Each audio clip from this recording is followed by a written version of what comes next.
국회가 김희수, 김동연, 강경화 장관 후보자에 대한 인사청문회를 동시에 진행했습니다. 여야 간의 팽팽한 공방이 펼쳐지면서 김동연 후보자는 맑음, 김희수 후보자는 유보, 강경화 후보자는 흐림이라는 게 정치권의 중평입니다. 네, 관련 내용 두 분의 평론가와 함께 짚어보겠습니다. 네. 최진봉 성공회대 교수, 현경병 성균관대 초빙 교수 자리하셨습니다. 어서 오세요. 네, 안녕하세요.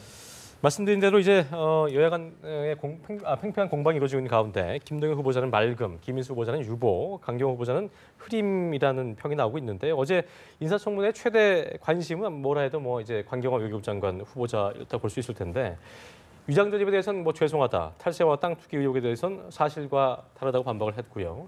북핵과 사드 외교 현안에 대해서는 원론적인 답변만 내놔서 일단 야당은 공세를 거두지 않겠다는 입장입니다. 어떻게 좀 예상해 볼 수 있을까요? 지금 이제 문제는 캐스팅 보트 역할을 하고 있는 국민의당의 결정이라고 할 수 있겠는데 국민의당이 의원총회를 하고 나왔죠. 얘기를 했었잖아요. 예. 근데 발표한 내용을 보면 강경화 후보자에 대해서는 반대 의견을 분명히 했습니다. 그렇다고 하면 강경화 후보자의 인사청문회 청문 보고 채택이 상당히 난항을 겪을 가능성이 있다고 보고요. 물론 어제 나름대로 열심히 잘 하긴 했습니다. 그러나 그럼에도 불구하고 의혹이 완전히 해결된 건 아니거든요.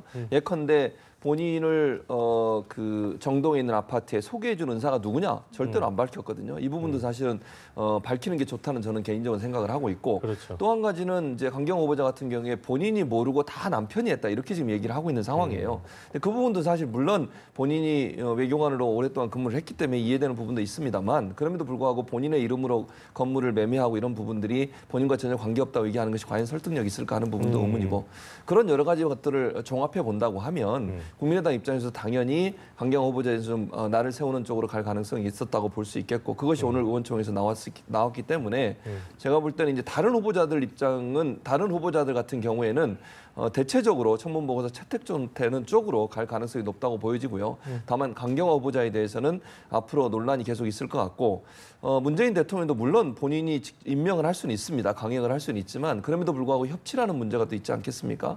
특히 이제 추경 예산 통과 문제가 있어서 이 문제를 그냥 강경하게 밀어붙일까 하는 부분은 두고 볼 부분이라는 생각이 듭니다. 예. 자, 현 교수님 보실 때는 국민의당이 당론을 반대로 강 후보자에 대해서 잡은 결정적인 이유는 뭐라고 보세요? 도덕적인 건지 아니면 항상 얘기가 나왔던 대로 어떤 지금 사드나 북한의 외교 현안 같은 거 이런 거에 대한 전문성이 부족하다 이런 부분인 건지 어떻게 좀 보고 계세요? 저는 두 각도에서 보면 될 것 같아요. 하나는 그 도덕성 문제에서 나온 부분이 물론 많습니다. 많은데 그 부분은 많이 짚어진 것 같고 오히려 어떤 관점에서 봐야 되느냐 하면은 김인수 헌재 소장이라든지 또 이전에 이낙연 총리에 이르기까지 호남 출신의 인사청문회 대상자들에 대해서 어쩔 수 없이 끌려가는 양상으로 해서 다 받아들여야 됐단 말이에요. 지금도 또 그런 상황이 이어지고 있습니다. 이런 상황에서 나름대로 국민의당이 야성 또 본인의 입장의 위상 이런 부분 차원에서 나를 세우는데 그 대표적인 인물이 될 수 있는 게 강경화 외교장관인 것 같아요. 그런 측면에서 지금 상황이 있는 것 같아요. 그렇군요. 예. 알겠습니다. 자, 김희수 헌법재판소장 후보자로 넘어가 보면 인사청문회가 오늘도 진행이 되고 있는데요. 우선 국민의당의 입장이 중요할 텐데 채택 결론을 내린 것 같습니다. 네, 그렇습니다. 김희수 재판관 같은 경우도 크게 흠결이 없다고 보고 있고요. 야당 중에 특히 이제 자유한국당 같은 경우에는 김희수 재판관의 그 소수 의견을 가지고 문제를 삼고 있는데 저는 이제 그 부분은 야당이 조금 과하다는 생각이 들어요. 소수 의견이라고 하는 것은 헌법재판관으로서 자신의 양심과 법률적 어떤 판단에 의해서 내리는 결론이기 때문에 그 재판관이 어떤 결론을 내고 어떤 판결을 했다고 해서 그것이 문제가 된다. 그렇다고 하면 항상 법관들은 정치권의 눈치를 볼 수밖에 없는 거 아니겠습니까? 그리고 소수 의견을 내지 않은 다수 의견을 낸 사람들은 그러면 그 당시에 새누리당이나 자유한국당의 의견에 동조한 사람입니까? 저는 그렇게 생각하지 않거든요. 그러니까 법관들은 법의 원칙에 따라서 본인의 양심에 따라서 결론을 내린 것이지 그것이 정치적인 판단에 의해서 영향을 받았다고 생각하는 것 자체가 재판관들에 대한 모욕이라고 저는 생각을 해요. 그래서 그 부분을 문제 삼는 것은 저는 바람직하지 않다고 생각합니다. 그러니까 주로 다수의 의견을 냈던 분들도 그 당시에 그러면 그 당시에 여당이 주장했던 부분과 맞게 판결을 내렸어요. 그렇다고 해서 누가 그 사람이 여당과 짜고 쳤다 이런 얘기 하지 않지 않습니까? 그런 부분이라고 본다고 하면 야당이 다른 부분에 문제 삼는 것은 제가 어느 정도 이해를 하겠지만 예를 들면 그 소수 의견을 냈다는 거 가지고 문제를 삼게 되면 재판관의 독립적이고 또 자율적인 재판에 영향을 미치겠다고 하는 정치적 압력을 넣겠다고 하는 것밖에 안 되기 때문에 예. 그 부분은 좀 바람직한 방향은 아니라고 생각이 됩니다. 아까 네. 저희 그 임광빈 기자 리포트 보신지 모르겠습니다만 그 내로남불. 예, 아까 홍문종 의원님 어제 그런 얘기했더라고요. 내가 하면 로맨스고 남의 하면 뭐 그 불륜이다. 그러니까 이제 예전에 여당 의원님들이 호랑이 같더니 지금은 좀 고양이 같으시다 하면서 예전에 그 2년 전에 민주당이 그 박성욱 대법관 후보자에 대해서 그 보이콧했던 그 상황을 떠올리면서 상당히 좀 그 반발이 지금은 왜 또 다른 잣대를 대느냐는 그 비판이 나오고 있는데요. 이 부분은 어떻게 좀 비춰볼 때 어떻게 좀 생각을 해야 될까요? 재미난 관점인 것 같습니다. 네.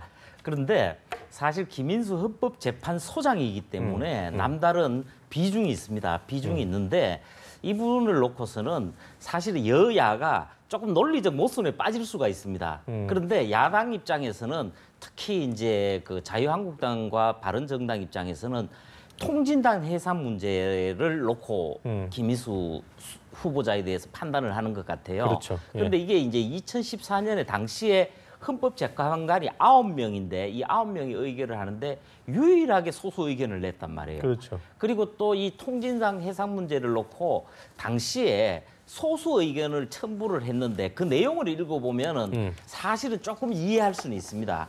이 부분이 그 어떤 목적성이나 강령 이런 차원에서 민주적 기본 질서를 위배했지 않았다. 이 부분이지 통진당에서 특히 경기 동부연합 차원에서나 이석기 전 의원 차원에서 반국가적인 활동을 한 부분에 대해서 부인한 게 아닙니다. 예. 그런 점에서 접근하시면 될 것 같고 그리고 어차피 조금 더 뭉뚱그려서 큰 틀에서 아까처럼 지금 이제 강경화 외교장관 그리고 또 그 김동연 경제부총리 또 어떻게 보면은 김상조 공정거래위원장까지 이게 다 묶여 있습니다. 묶여 있어서 이번 주에 처리가 될 텐데 또 다음 주에는 그 의원 출신 인사청문회가 대거 이어지기 때문에 어떤 예. 식으로 매듭을 지어야 됩니다. 매듭을 지어야 되는데 여러 정황을 짚어봤을 때에 그 외의 사안이 그다지 나오질 않아요. 네. 뭐 농지 매입 부분이 부인의 농지 매입 부분이 나오지만 그 정도나 내용이나 이렇게 살펴봤을 때 중대성으로 이어지질 않기 때문에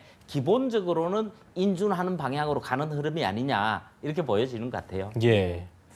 김동연 경제부총리 겸 기획재정부 장관 후보자에 대해서는 뭐 맑음이다 이런 네. 이야기들이 나오고 있는데 어떻게 좀 전망하세요? 뭐 대체적으로 김동연 후보자 같은 경우는 통과가 잘 될 것 같아요. 지금 분위기로 본다고 하면 국민의당도 물론 전혀 문제가 없다고 얘기하지는 않았죠. 흠결이 있긴 하지만 그럼에도 불구하고 청문 보고서를 채택을 못할 만큼의 흠결이 있다고 보지 않았고요. 또 야당인 자유한국당도 물론 여러 가지 뭐 의혹을 제기하긴 했습니다만 그럼에도 불구하고 김동연 후보자에 대해서는 일정 부분 좋은 평가를 내리는 분위기가 많습니다. 예. 그 이유는 김동연 후보자가 오랜 관료 생활을 통해서 박근혜, 이명박 정부에도 정부에서 일을 했었어요. 그런 여러 가지 상황들을 본다고 하면 야당도 김동연 후보자에서 그렇게 크게 문제를 삼을 것 같지는 않고요. 그런 차원에서 본다면 김동연 후보자의 청문보고 채택은 무난하게 채택이 될 가능성이 높다고 보여지고 다만 이제 김동연 후보자가 어제 질문받은 것 중에 그런 얘기가 있었지 않습니까? 문재인 대통령과의 정책에 차이가 있는 거 아니냐 이런 문제가 있었는데 저는 그건 긍정적으로 볼 수 있는 부분이라고 생각을 해요. 예. 그러니까 김동연 후보자 오랜 동안 관료 생활을 하면서 본인이 느끼고 있는 부분과 문재인 대통령이 생각하는 부분이 다를 수 있는 거죠. 그건 충분히 참모로서 그러니까 대통령의 참모인 장관으로서 자기 의견을 얘기하고 그걸 조율하는 과정을 통해서 좀 더 발전적 방향으로 갈 수 있는 그런 긍정적인 사인이라고 생각을 하기 때문에 저는 그게 뭐 충돌이 있다고 해서 그 사람이 장관으로서 임명되면 안 된다. 그건 문재인 대통령의 평소 철학과도 맞지 않다고 생각하기 때문에 저는 긍정적으로 판단하고 청문보 채택이 잘 될 것으로 생각이 됩니다. 그렇군요. 예.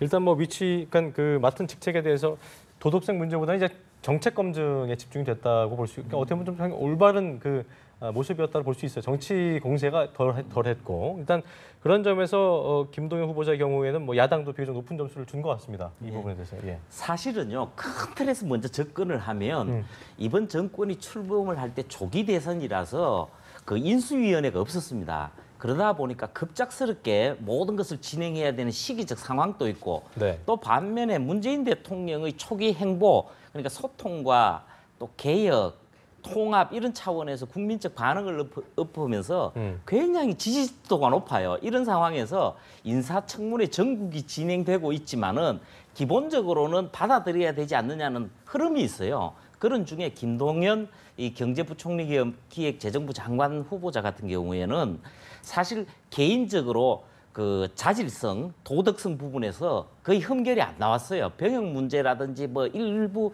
소소한 부분이 나왔지만 그 부분도 내용상 해명이 되는 것 같고, 그리고 또 다른 부분에서 정책 능력 쪽이나 이 김동연 후보가 그동안 걸어온 길 자체에서의 어떤 입지전적인 것, 또 그리고 또 인간적인 매력, 이런 부분들에서 호소하는 게 더 큰 것 같아요. 그리고 또 한 부분을 덧붙여야 될 부분이 경제가 워낙 중요하기 때문에 유달스럽게 그 현안을 놓고 정책적인 내용이 많아지게 된 거예요. 그리고 사실은 앞으로도 우리가 인사청문회가 공개된 인사청문회라면은 더더욱이 정책 중심으로 가야 되지 않느냐, 좋은 선례가 될 것 같습니다. 예. 예. 이번 인사청문회 전국에서 국민의당이 그 역할이 어느 때보다 중요해 보이는데 지금 김상조 공정거래위원장에 대한 인사청문회 경과보고서 채택 여부는 이제 내일로 미뤄지지 않았습니까? 그렇죠. 이 부분은 어떻게 전망하세요? 저는 국민의당이 오늘 발표한 내용도 보면 거의 김상조 후보자에 대해 청문 보고서 채택에 동의할 걸로 저는 생각이 되고요. 예. 특히 이제 박지원 전 대표였죠. 박지원 전 대표 그리고 호남 출신 중진 의원들 같은 경우에 대체적으로 청문 보고서 채택에 동의하는 것으로 이렇게 의견이 나오고 있는 상황입니다. 그러다 보면 국민의당 입장에서는 물론 반대 의견이 있을 수 있겠지만 오늘 이제 국민의당 의총에서는 그런 얘기를 해서 조건부로 청문 보고 채택에 동의하겠다 이렇게 얘기를 했거든요. 그 조건이라고 하는 것이 사실은 뭐 감사원에 감사를 의뢰하고 검찰의 상임위 차원에서 검찰의 조사를 의뢰하는 선에서 예. 합의를 하고 그렇다고 네. 하면 청문 보고서를 채택해 주겠다라고 얘기를 했기 때문에 예. 국민의당은 일정 부분 김상조 후보자에 대해서 동의하는 쪽으로 갈 가능성이 있고 네. 그렇다고 하면 만약에 자유한국당이 반대를 하더라도 문재인 대통령 입장에서는 김상조 후보자에 대해서 임명을 할 가능성이 높다 이렇게 그렇죠. 판단이 됩니다. 예. 네. 자, 그리고 이제 그 추가적으로 김부겸, 뭐 도종환, 그 김영춘 장관 후보자 인사청문회 오는 14일, 그리고 김현미 국토교통부 장관 후보자는 15일에 실시가 됩니다.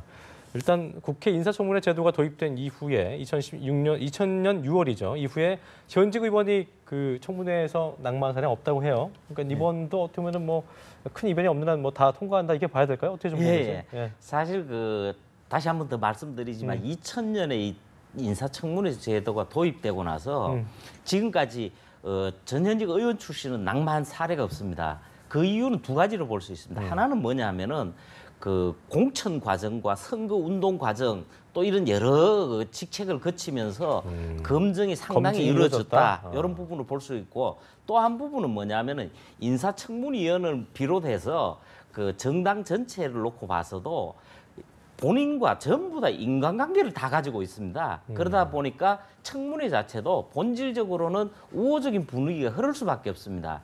그리고 이번 경우에는 이 네 분의 후보자를 놓고 이야기할 경우에 뭐 저도 대체로 다 아는 분들입니다만은 인간적인 뭐 품성이라든지 그동안의 정치 활동 이런 부분에서 예. 대체로 무난하다는 표현 이상은 해당되는 분들이에요. 예. 그리고 또 어떻게 보기에 따라서는 여러 가지 정치적 안배도 되어 있습니다. 김부겸 후보자 같은 경우는 대구 경북, 또 예. 그리고 김영춘 후보자 같은 경우는 PK, 예. 부산 PK 이런 등등의 또 도종환 후보자 같은 경우는 충청 이런 등등에서 지역 대표성까지 아우르고 가기 때문에 사실 뭐 여러 흠결 문제의 지적은 있겠으나 결과적으로는 최종적으로 통과되지 않겠느냐 이런 여론이 많은 것 같습니다. 예. 네. 자, 한편 오늘 오전에 북한이 지대함 순항 미사일로 추정되는 발사체를 동해로 발사를 했습니다. 문재인 대통령이 오후에 이제 국가안전보장회의 지금 취임 후 처음으로 주재를 그렇습니다. 한다고 예. 하는데요. 어떤 이야기가 좀 오갈 걸로 예상하십니까? 저는 이제 북한의 그런 도발에 대해서 강력하게 의견을 낼 것 같습니다. 예. 그런 도발이 계속될수록 고립을 초래할 것이고 대한민국은 그런 부분에서 절대 용납하지 않겠다고 하는 부분들을 명확하게 밝힐 가능성이 있다고 보여지고요. 예. 이제 문재인 대통령이 어떤 직접 NSC 회의를 소집한 것도 그런 의미가 있다고 봐요. 미사일 발사하자마자 그렇게 했고요. 지난번에 이제 휴가를 가 있는 상태였기 때문에 안보실장 주재로 해서 국가안전보장회의가 있었습니다만 예. 그건 결국 문재인 대통령이나 문재인 정부에 대해서 혹시 불안한 만큼 감을 갖고 있는 보수 진영의 그런 국민들이 있다고 하면 그런 부분들에 대한 불안을 불식시켜주는 의미가 있다고 봅니다. 그러니까 예. 문재인 대통령 입장에서는 안보 문제에 있어서는 절대로 양보할 수 없다. 그리고 북한이 저렇게 호전적인 태도로 나오는 이상 절대로 북한과 어떤 타협도 할 수 없다는 부분들을 명확하게 밝히는 기회가 될 것으로 생각이 되고요. 예. 미사일 발사가 계속되면 계속될수록 제가 볼 때는 문재인 대통령 입장에서는 더 강력하게 북한에 대해서 얘기하는 그런 레토릭, 그런 수사학이 나올 가능성은 저는 충분히 있다고 보여집니다. 네. 북한이 유난히 문재인 정부 들어서 이렇게 많이 쏘아 올리는 의도가 있을 것 같아요. 네. 사실은요, 문재인 정부기 때문에 하는 거로 보여지는 부분도 있을 수는 있습니다. 그런데 저는 그 차원보다도 북한이 가지고 있는 핵과 미사일에 대한 군사적인 그리고 체제 유지적인 측면에서 접근하는 게 더 맞습니다. 왜 그러냐면은 지금 발사하고 있는 미사일들이 고도라든지 사정거리라든지 용도에 있어서 다 틀립니다. 그렇게 해서 우리가 흔히 말하는 소형화, 다종화, 그리고 이런 그 한국 그리고 또 주일 미군 기지, 미 본토 이런 부분까지 겨냥하면서 미국의 핵미사일 능력을 실질적으로 확보하는 과정에 있는 거예요.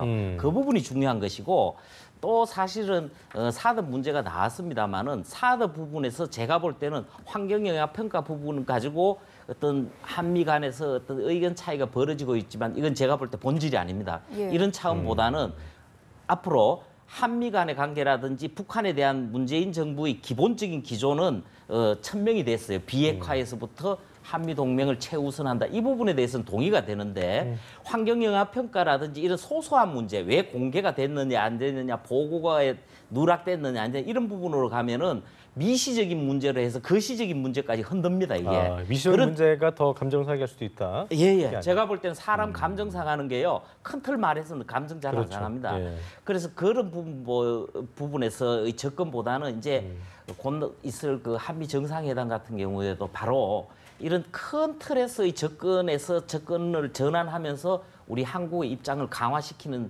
차원으로 하는 게 더 현명하지 않겠느냐. 지금 이런 여론이 예. 있어요. 현 교수님 얘기한 대로 작은 틀에서 논의될 것이 큰 틀을 흔들어 버리면 안 되기 때문에 이런 부분에 뭐 지금 말씀하신 사드 환경 영향 평가에 대한 논란도 커지고 있는데 이에 대한 뭐 어떤 그 청와대 입장도 있어야 되는 거 아니겠습니까? 그러니까 청와대 입장에서 이런 거예요. 절차적 정당성을 찾겠다고 하는 문제거든요. 그러니까 제가 볼 때는 청와대가 사드 배치를 반대한다 이렇게 저는 보지 않습니다. 개인적으로. 지금 현 교수님 말씀하신 것처럼 기본적으로 청와대는 북한에 대해서 어쨌든 북한의 공격에 대해서 대비할 우리의 어떤 군사적 무기 이런 체계가 필요하다고 생각하고 있고요.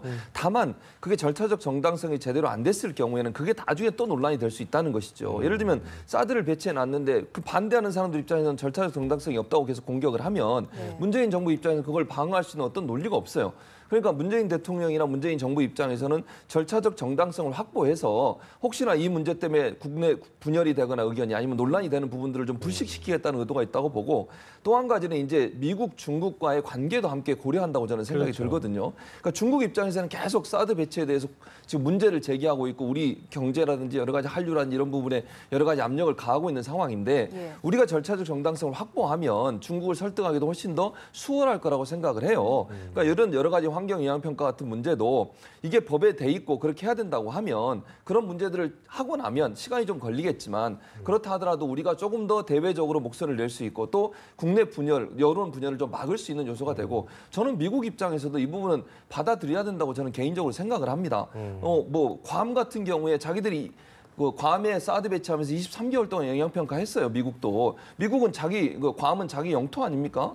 그런데 왜 우리나라가 정상적으로 환경 영향평가를 하겠다고 하는데 그것에 대해서 얘기를 하고 문제를 삼는 물론 뭐 정부는 그렇게 얘기하지 않았습니다. 미국 정부는 그렇게 얘기하지 않았지만 일부 정치인들이 그런 말을 하는 것 자체가 그런 얘기하는 건 저는 맞지 않다고 생각해요. 그럼 자기들은 환경 잘 고려하면서 무기 설치하고 우리나라는 그냥 환경도 무시하고 설치하란 말입니까? 그런 식으로 접근하는 것은 저는 타당하지 않다고 봐요. 이거를 그 미국 정부 입장으로 보는 것은 뭐 아니죠. 왜냐하면 그러니까 민주당의 야당이잖아요. 민주당이 지금 그러니까 민주당의 야당의 원내 총무니까 저는 뭐 예를 들면 우리나라 같으면 야당의 원내 총무가 얘기한 거죠. 원내 대표가 충분히 원내 대표에서 그런 입장에서 그런 얘기 할 수 있다고 저는 생각을 해요. 그러나 그거는 이제 정부의 공식 입장은 아니잖아요. 물론 무게감 있게 우리가 들어야 되는 건 맞습니다. 왜냐하면 야당도 중요한 정치적 어떤 영향력을 갖고 있기 때문에 그러나 정부의 공식 입장으로 받아들이는 것은 그건 맞지 않고요. 야당의 원내 대표가 얘기했다고 이렇게 이해하는 게 맞을 것 같습니다. 맞습니다. 이야기가 나온 것처럼 절차적 정당성 확보를 위해서 지금 정부가 태스크포스도 구성을 하지 않았습니까? 그리고 환경 영향 평가까지 이제 추가 반입을 좀 보류하겠다 이런 입장인데 오늘 오전에도 북한이 미사일을 발사를 하면서 한국당에서는 좀 이런 논란이 지금 필요하느냐 이런 입장인 것 같아요. 또 어떻게 보세요? 미시 거시가 나왔으니까 우선 그 미시적으로 접근을 하면은 이제 국내 차원에서부터 시작할 텐데 이 환경 영향 평가를 놓고요. 기존에 돼 있던 경우는 그 추가 환경 영향 평가의 성격도 일부 가지고 있습니다. 그래서 소규모로 진행하는 겁니다. 한 33만 평방미터 정도에서. 그런데 이제는 일반 환경 영향 평가라 그래서 그보다 비슷한 조금 더 큰 크기의 부지를 놓고 이 배치 문제를 환경에 미치는 영향을 검토하겠다. 이런 부분의 논의거든요. 그런데 이 부분을 거시적으로 접근을 하면은 아까 그 최 교수님 입장에서 우리가 미국에 주장할 수 있는 부분은 분명합니다. 그런데 제가 볼 때는 이전에 없었던 논리가 나온 부분이 있기 때문에 미국을 설득하는 논리는 저는 좀 약하다고 봅니다. 그런데 이 부분을 지렛대로 사용하는 것은 문재인 대통령의 능력 문제입니다. 그래서 그 부분은 사실은 저는 그렇게 생각합니다. 아까 지금 일반 환경 영향 평가로 진행을 하게 되면은 소규모의 환경 영향 평가에서 최소한 9개월은 더 걸릴 거로 보여져요. 그렇게 되면 올해를 넘어갑니다. 그런데 이제 문제는 뭐냐면 그 사이에 북한이 계속 이렇게 미사일을 쏴대고 있거든요. 우리 국민들께서는 잘 모르시는 부분이라서 제가 말씀드리는 건데 북한의 핵실험할 때마다 하는 그 종류와 용도가 다 틀립니다. 특히 미사일은 핵을 실는 기구이기 때문에 이 거리나 각도에 따라서 한국을 겨냥하느냐 미국을 겨냥하느냐 다 틀립니다.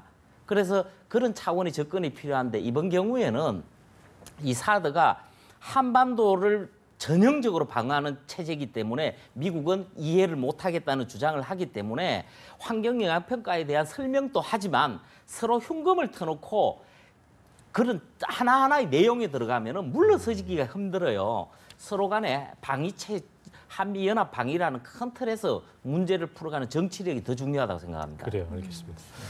자, 주제를 좀 바꿔서 덴마크에서 체류 중인 그 정유라 씨의 24개월 된 아들 어제 인천공항 통해서 한국에 입국을 했습니다.